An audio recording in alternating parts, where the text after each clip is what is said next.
এই আত্মীয়তার সম্পর্কের সাথে আমল কবুল হওয়ার সম্পর্ক, আত্মীয়তার সম্পর্কের সাথে আল্লাহর জান্নাত জাহান্নামের সম্পর্ক।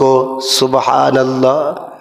মুসনাদে আহমদ শরীফের হাদিস, আল্লাহর হাবিব জনাবে রাসূল করিম সাল্লাল্লাহু আলাইহি ওয়াসাল্লাম হাদিস বর্ণনা করেছেন, ইন্না আমালা বানি আদম তুরাদু কুল্লু খামিসিন লাইলাতুল জুমআ।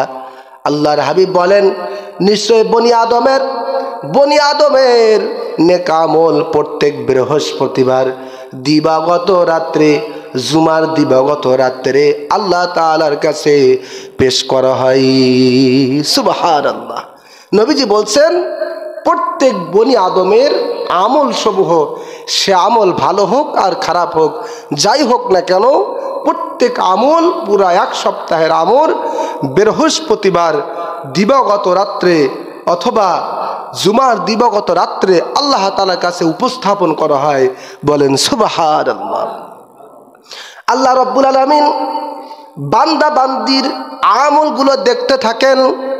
ওই আমলের মধ্যে যদি আত্মীয়তার সম্পর্ক ছিন্নকারী ব্যক্তি থাকে, তাহলে নবীজি বলেছেন, ফালা ইকবালু আমালু কাতিইন রাহিমিন।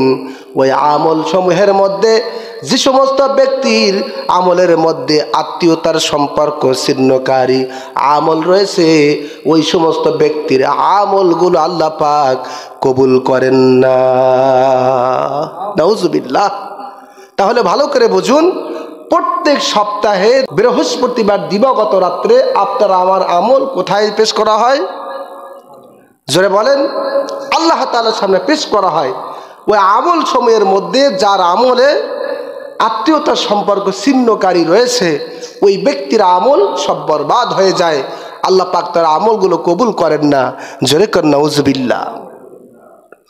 সম্মানিত হাজিরিন, তাহলে নামাজ, রোজা, হজ, যাকাত, তাসবিহ, তাহলিল, জিকির, আজগার, কোরআন তেলাওয়াত সব কিছু ঠিক, কিন্তু আত্মীয়তার সাথে, আত্মীয়দের সাথে ভালো সম্পর্ক নাই।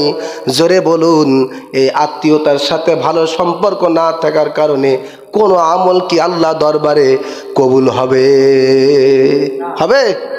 আপনার আমার নামাজের ঘাটতি নাই, রোজার ঘাটতি নাই, হজ যাকাতের ঘাটতি নাই, কোরআন তেলাওয়াত, তাসবিহ, তাহলিল কোনো ঘাটতি নাই। ঘাটতি এক জায়গায়, ভাই ভাইয়ের সাথে সম্পর্ক ভালো না, ভাই বোনের সাথে সম্পর্ক ভালো না। আত্মীয়তা যেটাকে বোঝায়, একজন আত্মীয় আরেকজন আত্মীয়র সাথে সম্পর্ক ভালো নাই, এজন্য আল্লাহ পাকের দরবারে তার কোনো আমল কবুল হচ্ছে না। আল্লাহু আকবার। তাহলে শুধু নামাজ রোজা করলে হবে না? আত্মীয়দেরকেও একটু ভালো হতে হবে, আত্মীয়র সাথে ভালো ব্যবহার করা দরকার আছে না?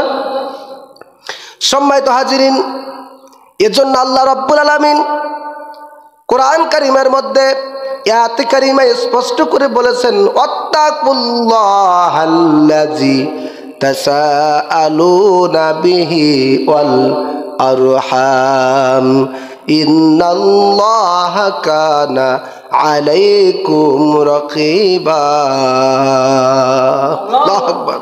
আল্লাহ পাক বলছেন, তোমরা তোমাদের সেই প্রতিপালককে ভয় করো, যে প্রতিপালকের নাম দিয়ে তোমরা একে অপরের নিকটে সাহায্য প্রার্থী হও, এবং তোমাদের আত্মীয়তার সম্পর্কের ব্যাপারে তোমরা যথেষ্ট সতর্ক থাকো, কেননা নিশ্চয় আল্লাহ পাক তোমাদের উপরে তীক্ষ্ণ নজর রাখেন। সুবহানাল্লাহ। সম্মানিত হাজিরিন, বলতে পারেন, আমি আমার আত্মীয় স্বজনদের সাথে ভালো ব্যবহার করি, আমি আমার আত্মীয় স্বজনদের সাথে ভালো ব্যবহার করার চেষ্টা করি, তাদের হক আদায় করি, কিন্তু আমার আত্মীয় আমার সাথে ভালো ব্যবহার করে না। এমন আত্মীয় সমাজে আছে না নেই? জোরে বলেন। মনে করেন আমি চাই, যেহেতু আমি কোরআন হাদিস কম বেশি জানি, আপনি শুনেছেন, আপনিও কোরআন হাদিস কম বেশি জানেন, তো আপনি জানেন, আমি জানি যে আত্মীয়র সাথে ভালো ব্যবহার না করলে জান্নাত যাওয়া যাবে না। তো আমি জানি, এজন্য আমি আমার আত্মীয় স্বজনদের সাথে ভালো ব্যবহার করি, কিন্তু আমার আত্মীয় স্বজন আমার সাথে দুর্ব্যবহার করে, খারাপ ব্যবহার করে, এমন আত্মীয় সমাজে আছে না নেই? প্রিয় বাবা, যারা আমার, এ ব্যাপারে আপনার আমার করণীয় কি হবে? আপনি আমি কি পথ অবলম্বন করব, কোন পথে যাব, আপনারা আমার আত্মীয়র সাথে কেমন ব্যবহার করব, এ ব্যাপারে একটি হাদিস আপনাদেরকে শোনাই। ইবনে কাসিরের মধ্যে হাদিস এসেছে, আল্লাহর হাবিবের কাছে এক ব্যক্তি আসলেন, এসে বললেন, ইয়া রাসূলুল্লাহ, ইয়া হাবিবাল্লাহ, আমি আমার আত্মীয়র সাথে ভালো ব্যবহার করতে চাই, কিন্তু আমার আত্মীয় আমার সাথে খারাপ ব্যবহার করে, দুর্ব্যবহার করে। আমি আমার আত্মীয়কে ক্ষমা করি, কিন্তু আমার আত্মীয় আমার সাথে জুলুম নির্যাতন করে। আমি সবসময় ভালোটা করি, কিন্তু সে আমাকে সবসময় খারাপ দিকটা করে। আমি তার সাথে ভালো ব্যবহার করতে চাই, কিন্তু সে আমার সাথে খারাপ ব্যবহার করে। নবীজি, এখন আমি তার ব্যবহারে প্রতিশোধ নিব? আল্লাহু আকবার। সম্মানিত হাজিরিন, আল্লাহর হাবিব বললেন, সাহাবী, না না না, তুমি প্রতিশোধ নিতে যেও না। তুমি যদি তোমার আত্মীয় স্বজনের সাথে দুর্ব্যবহার করার কারণে তুমি যদি প্রতিশোধ নিতে চাও, তাহলে দেখবে তোমার আত্মীয় সে তোমার থেকে ত্যাগ করবে। আল্লাহু আকবার। তাই না বলেন? মনে করেন সে কি বুঝেছে না বুঝেছে সেই জানে। এখন আমি যদি প্রতিশোধ নিতে যাই, তাহলে কি হবে? সম্পর্কটা আরো দূরে চলে যাবে, ঠিক কি না? নবীজি বলছেন, তুমি এটা করতে যেও না, বরং তুমি তোমার ধৈর্যকে তুমি অবলম্বন করো, ধৈর্য ধারণ করো এবং আত্মীয়র সাথে ভালো ব্যবহার করতে থাকো। তুমি যতদিন পর্যন্ত তুমি ধৈর্য ধারণ করে আত্মীয়দের সাথে ভালো ব্যবহার করবে, আল্লাহ পাকও ততদিন তোমাকে সাহায্য করবেন। বলেন সুবহানাল্লাহ। এই হাদিস থেকে আমরা কি বুঝলাম? এই হাদিস থেকে আমরা এটাই বুঝি, আপনার আমার আত্মীয় না বুঝে না জেনে আপনার আমার সাথে খারাপ ব্যবহার করতে পারে, কিন্তু আমি তাদের সাথে খারাপ ব্যবহার করতে পারি না। ইসলাম সেই শিক্ষা দেই নাই, আমার নবী সেই শিক্ষা দেই নাই, আমার কোরআন সেই শিক্ষা দেই নাই, ঠিক কিনা বলুন? সম্মানিত হাজিরিন, নবীজি বলছেন, আমার আত্মীয় আমার সাথে যদি খারাপ ব্যবহার করে আর আমি যদি ভালো ব্যবহার করি, আমি যতদিন পর্যন্ত ওই আত্মীয়র সাথে ভালো ব্যবহার করব, ততদিন পর্যন্ত আল্লাহ পাক আমাকে সরাসরি সাহায্য করবেন। সুবহানাল্লাহ। এবার শুনুন আল্লাহ পাকের সাহায্য কেমন। আরেকটি হাদিস আপনাদেরকে শোনাই। আল্লাহর হাবিব জনাব রাসূল করিম সাল্লাল্লাহু আলাইহি ওয়াসাল্লাম হাদিসে মুবারাকার মধ্যে বলেন, মান আহাব্বা আই ইবসাতা লাহু ফি রিজকিহি ওয়া ইনসা ফি আসারিহি ফালইয়াসিল বিহমাহু। যে ব্যক্তি চায় যে তার রিজিক বৃদ্ধি করে দেওয়া হোক, যে ব্যক্তি চায় যে তার হায়াত বাড়িয়ে দেওয়া হোক, সেই ব্যক্তি যেন তার আত্মীয় স্বজনদের সাথে ভালো ব্যবহার করে।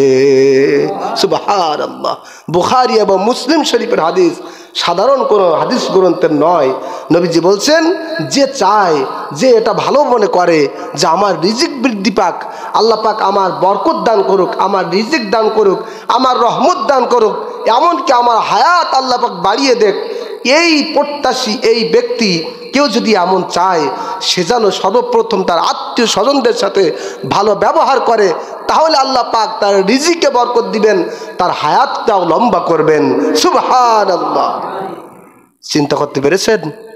আত্মীয়তার সম্পর্ক বজায় রাখা সামান্য একটি কথা, কিন্তু এর গুরুত্ব অনেক বেশি। আত্মীয়র সাথে যদি ভালো ব্যবহার করা যায়, রিজিক বৃদ্ধি করে দেবেন কে? জোরে বলেন। আত্মীয়তার সাথে যদি ভালো সম্পর্ক রাখা যায়, হায়াত বৃদ্ধি করবেন কে? আল্লাহ পাক। বুখারী এবং মুসলিম শরীফের হাদিস, এই হাদিস খানা আজকে খুতবার মধ্যেও দেওয়া হয়েছে। বলেন সুবহানাল্লাহ। তাহলে আমরা কি আমাদের রিজিক বৃদ্ধি করতে চাই? আমাদের রিজিক কেন বৃদ্ধি হয় না?